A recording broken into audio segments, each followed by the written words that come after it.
नित्यानन्दकरी वराभयकरी सौन्दर्यरत्नाकरी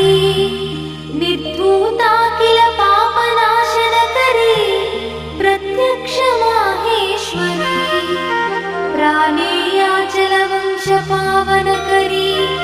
काशीपुराधीश्वरी भिक्षां देहि कृपा